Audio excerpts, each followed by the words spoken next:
you and I have conversations with lawyers all the time about these topics, and that they run the gamut from this is the most amazing, this being generative AI, like this is the most amazing thing to ever happen in my practice life, to we're not ever going to use it. I don't trust it. It's flawed and nobody can ever do the work that I'm doing. So, what do you think are the biggest misconceptions that lawyers have about AI and how much it might impact their practice? Yeah.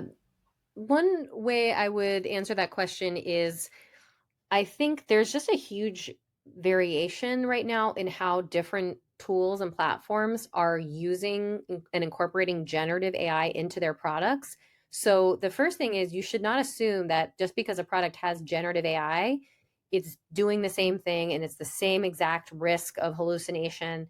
And I'll give a very concrete example. So with ClearBrief, one of our most popular tools is our generative AI instant hyperlinked timeline tool. We actually have an issued patent on that. We were the first to, market a generative AI timeline tool a couple of years ago. So the way that, other generative AI tools often start the interaction with the generative AI is to say something like, what do you want to do today? You can do anything. Prompt us and we'll do whatever you want. The problem is it results in people doing things like prompting it like, oh, find me all the dates that show that, John Smith is guilty or whatever. It's like, whoa, that is a very challenging. There's a bunch of logical leaps that an AI will have to make to answer that and to get an answer that a lawyer would find to be good quality. And so what we have is a lot of people doing prompting like that. And then they're like, oh my God, the answers were horrible. It was wrong about all this stuff. It hallucinated. So we designed ClearBrief so that it's not this open-ended prompting situation.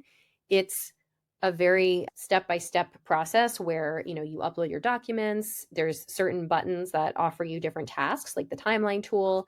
And then when ClearBrief will generate the timeline, it tells you exactly what's going to happen. It's going to extract every date, put a summary of what happened, and then put a link to the source so that you can verify, and the source is even highlighted by AI as to where it got the information for the summary.